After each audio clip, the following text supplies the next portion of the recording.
everybody. I'm walking back to the obelisk at Queen's Park. The reason why I start this way, everybody, and I've left our group, there's a whole bunch of us here from the party, but they're all getting pizza right now and everybody's cold. I'm wearing my thermal pants. I'm pretty toasty, but of course the noise. But I wanted to show you all something. Now, we're walking towards Queen's Park. The rally's been smashed down quite a bit. They locked all the truckers out, and why I'm walking this walk is there are 6 spider arms to the traffic circle of the legislature, which is Queen's Park, the celebration of the crown.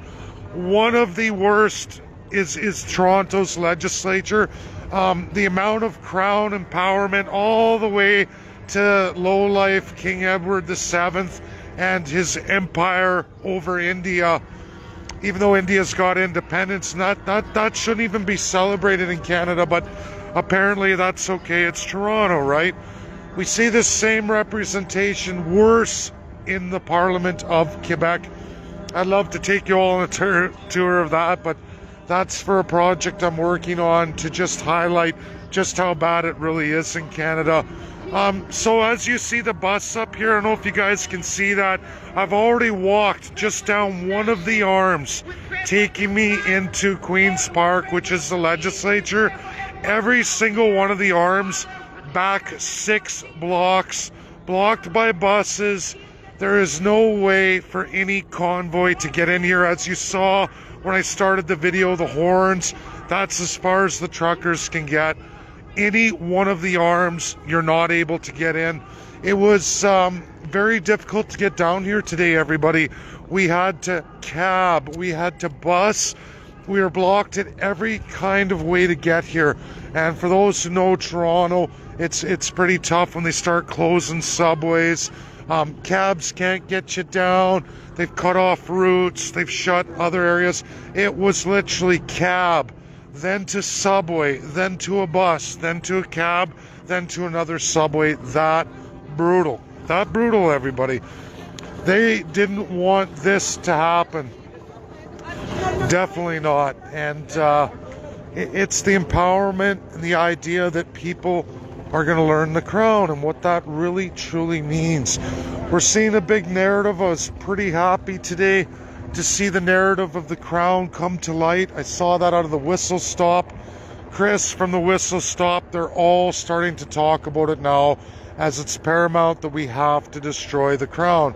Now, as you can see, this is Queen's Park, and to show you, everybody, this is the rear of Queen's Park. Huge, which would be a pretty much giant city block right here where the legislature sits on. Now, this is the back of the legislature, basically. The first entrance to the legislature. And I'm going to go up to the obelisk here. This is the only monument to the Allies of World War II. The only one, Canadians. It's hidden right at the very back of the legislature in Toronto. Everything here in Queen's Park is a celebration of the sheer and utter abuse and immorality of the crown.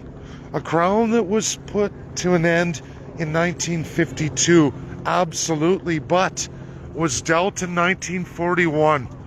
This obelisk, guys, look at this. This is a monument from the Allies. And when you go up to it, what do you find here? Oh, there we go. What's all this?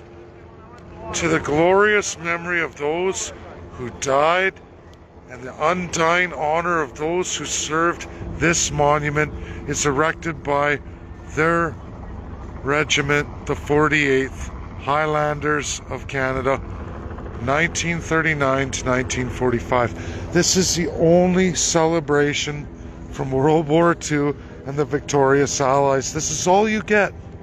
This is all you get. The rest of it is all dictators and tyrants, which a lot of people still don't get. And you see there's a fairly good crowd all the way down, but they still hang out at King Edward VII. It's still the ignorance, that the embrace of the crown. People don't realize. They don't realize. This video I'm doing today, and I tagged Richard Albert amongst others, is the idea that we don't have a country anywhere near anything, ladies and gentlemen, that represents a majority of the world. And we're crown empowered, the oldest one. A complete usurpage of all your rights and freedoms, because Canadians, First Peoples, you are not in the Constitution. Right now, this morning, Adam Chilton and Emily Versteeg, they're two of the greatest constitutional experts of law from the United States of America, one out of the faculty of Chicago.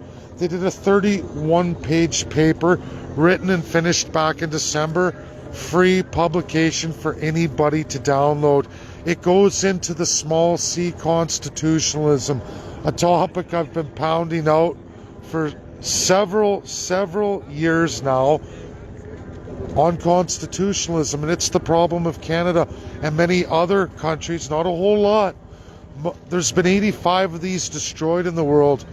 Nazi Germany and South Africa are two of the biggest examples. Japan was also one too. But Canada alone, the oldest one, the oldest example of the small c constitutionalism, which is the Crown.